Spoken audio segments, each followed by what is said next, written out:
Pemerintah telah mengesahkan Undang-Undang Nomor 3 Tahun 2020 tentang mineral dan batu bara yang diundangkan pada 10 Juni lalu dan saat ini tengah menyiapkan turunan pelaksana Undang-Undang Minerba berupa peraturan pemerintah atau PP. Nah, di dalam RPP itu BUMN sektor pertambangan akan mendapatkan keistimewaan. Lantas seperti apa keistimewaan tersebut akan kami ulas untuk Anda dalam Karpet Merah Perusahaan Tambang BUMN.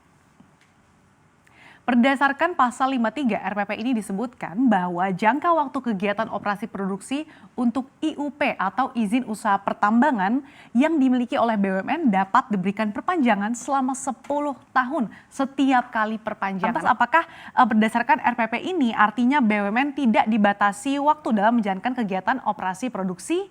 Nah, terkait dengan hal ini pihak CNBC Indonesia telah mencoba untuk menghubungi beberapa tanggapan dari sejumlah BUMN di sektor pertambangan. Namun sayangnya tak satupun BUMN tersebut ingin memberikan komentar lebih lanjut terkait keistimewaan BUMN di dalam RPP Minerba yang tengah disusun ini. Kemudian dalam RPP ini disebutkan bahwa pemegang IUP secara umum ini memiliki batasan waktu perpanjangan masa operasi produksi. Di antaranya ini untuk IUP tidak terintegrasi dengan proses hilirisasi atau hilirisasi mineral atau batu bara masa perpanjangan kontrak, yaitu untuk mineral logam 2 kali perpanjangan ini masing-masing yaitu selama 10 tahun. Kemudian untuk mineral bukan logam 2 kali dengan perpanjangan 5 tahun. Kemudian ada juga mineral bukan logam jenis tertentu. Ini masing-masing 2 kali selama 10 tahun. Kemudian untuk batuan 2 kali ini untuk masing-masing 5 tahun dan batu bara 2 kali dengan jangka waktu perpanjangan 10 tahun. Kita lihat lagi di slide selanjutnya. Jadi bagi yang terintegrasi dengan kegiatan hilirisasi maka jangka waktu operasi produksi yang dapat diberikan perpanjangan selama 10 tahun ini setiap kali perpanjangan. Kemudian artinya ini halnya dengan BUMN gitu ya, sama bagi pemegang IUP yang tambangnya terintegrasi dengan kegiatan hilirisasi ini juga tidak diberikan batas waktu masa operasi.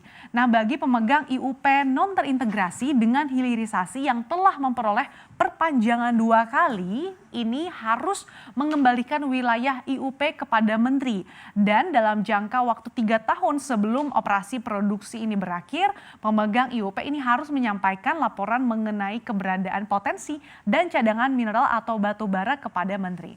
Adapun kita lihat juga pada pasal 44 ini dalam rancangan PP ini disebutkan bahwa sebelum dilakukan perpanjangan izin jangka waktu operasi produksi bagi pemegang IUP operasi produksi diberikan paling lama kita lihat untuk mineral logam 20 tahun, kemudian mineral bukan logam 10 tahun, untuk batuan 5 tahun, batu bara 20 tahun dan mineral bukan logam jenis tertentu ini 20 tahun.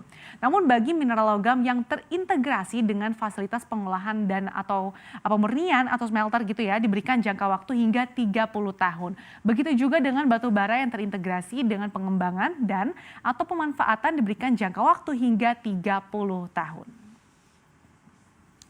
Nah, kita lihat lagi di slide yang ini, selain memperoleh keistimewaan dalam jangka waktu operasi produksi tambang BUMN, ini juga diperbolehkan mengalihkan sebagian wilayah izin usaha pertambangan atau WIUP kepada badan usaha lain, namun harus memiliki kepemilikan saham sebesar 51% atau lebih pada IUP tersebut. Nah, kita lihat pada pasal 14 dalam RPP tertulis bahwa IUP yang dimiliki oleh BUMN, sebagian WIUP tahap kegiatan operasi produksinya ini dapat dialihkan kepada badan usaha lain yang 51% atau lebih kepemilikan sahamnya dimiliki oleh BUMN pemegang IUP yang WIUP-nya akan dialihkan. Lalu pengalihan sebagian WIUP tahapan kegiatan operasi produksi tersebut ini dilakukan setelah, kalau kita lihat di sini setelah jangka waktu itu diberikan oleh persetujuan Menteri yang telah dicantumkan pada pasal 12. Nah, kita lihat di pasal 12 disebutkan bahwa pemegang IUP ini dilarang memindahtangankan IUP kepada pihak lain tanpa persetujuan dari Menteri. Nah, pasal ini bisa saja dimaknai bahwa IUP bisa dipindahtangankan ke perusahaan lain selama Menteri memberikan persetujuan. Nah, pasalnya IUP di Undang-Undang Minerba yang lama ini tidak disebutkan bahwa bisa dipindahtangankan, tapi di RPP ini dengan persetujuan Menteri diperbolehkan.